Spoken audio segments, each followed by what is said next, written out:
Well, hello, Gateway 2 students, and welcome to the next lesson in Autodesk Inventor Professional 2018.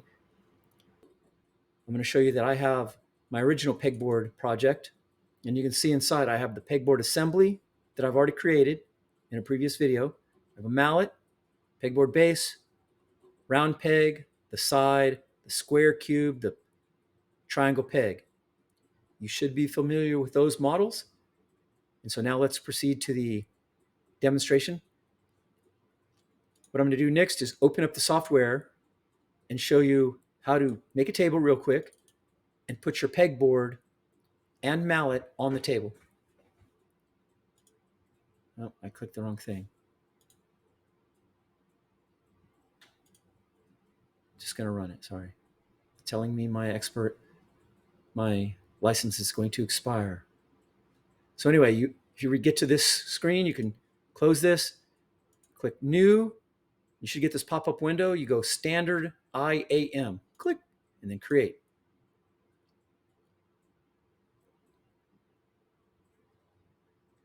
The first thing I want to do is actually make the table.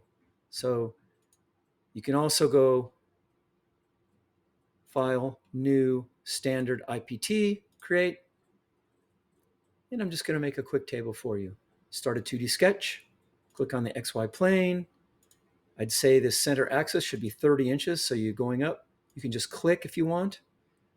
And then I'm going to use this dimension tool. Click, drag it out, click, change to 30, and then enter. Now I have a 30-inch line.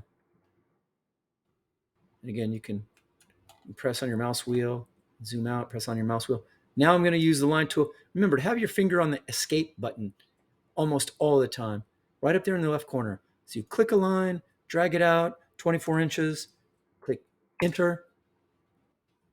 Now you can move your line in a downward way and go 1, enter, and then you can move it over just about, let's say 10, enter, and then I'm just going to create a slight angle for fun, and then move over a little more. You can add little details.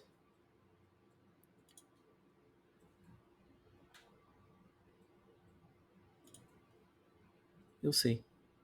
Think about, oops, Control Z, escape, Control Z, and then go back to the line tool. You want to make sure you only have one sketch. If you make 2 sketches, you won't be able to work with it. So bear in mind, look over in your browser on the left and see, do I have only one sketch? And am I following Mr. Pohl's general plan, general idea for the base? So I'm just visually looking at what I consider to be the base of my table. And then, now I hit escape. And I'm going to finish sketch. Now I'm going to revolve. Right here, the revolve tool. If you've done it right, the profile will turn blue.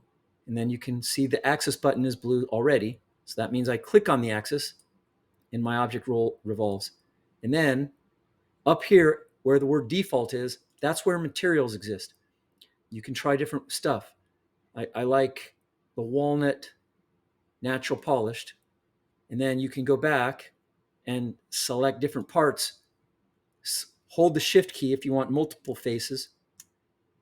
And in this case, I'm going to make it chrome. So I select these 3 faces, go back to my materials. Oops.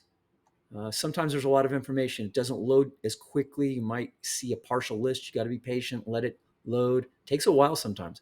Anyway, chrome polished exists in there. Looks very nice. And maybe this rim right here. Select, go chrome polished again. See how it says chrome polished. Anyway, so there you go. There's your table. Save it. File. Remember, save as. You want to save it in your downloads folder and find your pegboard project, and then you're going to save it as table and save. So now you made the table. So again, I just made that, and now I'm back. I closed that file, and I'm now returning to the assembly where I'm going to place. If this says place from content center, you want to switch that. You've got to put place, and then go up to, if it shows this, then you click the top portion of the button, click, and you're going to select this project assumes you've already made the the table first. Place the largest object. I'm going to show you a trick. So I click yes, and now I hit escape on my keypad. Immediately go to the browser, right click on the very first object you place, right click on it, you'll get the pop-up, and you want to put grounded. You want to click the grounded checkbox. Click. Now what that does is it locks your table to this rotational cube. So that way when you click front, you get a front view. Click the top, get a top view. You want the right view, you can navigate to the right view, and you're looking at the right view now. You can rotate it, and your table is always square with the front view, just as we've done in SketchUp.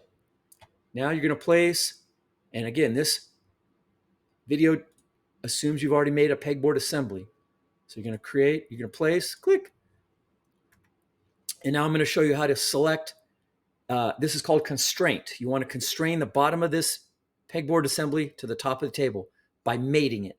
So what you do is you constrain, the default is already mate. See, you got mate and then mate. So it's already selected, and you just merely select the bottom of your pegboard side and select the top of your table, and it should pop it into place. And then don't forget to click apply, and there it's placed. Now if you look at around, you can actually grab it and slide it and move it, and you can also rotate it by selecting free rotate. And if you can see, there's a rotational graphic here, and then you want to look at this. Look at this would be, see how the icon is angled. That means you're going to rotate it skewed. So you want to look at it for when it's the icon, that little circular icon is straight, top view. Then you can rotate it if you so choose. And then you hit escape to get out of that. And again, you can use this navigational cube to click and sort of learn how to use it, click and rotate, or I guess click here and rotate. You know, you're going to learn to use it, practice with it. I usually end up going like this. Yep. Click once, click, press, hold, and then I can angle it. All right. Next, place mallet. And there it is. And now I'm going to look at it from the left view and zoom in on this. Then I'm going to use free rotate, select my mallet, and remember the icon. You're looking at it now in front view, so then you're rotating it 90 degrees. You can look at the bottom of the mallet and see if there's any stair stepping. Hit escape. Now I'm going to move, free move. So select, I click free move up here in the left, click your object and bring it down, flat on the table. Now, look at it from side view. It's not quite right. So this is the more tricky aspect. Okay, so the next thing to do is select free rotate.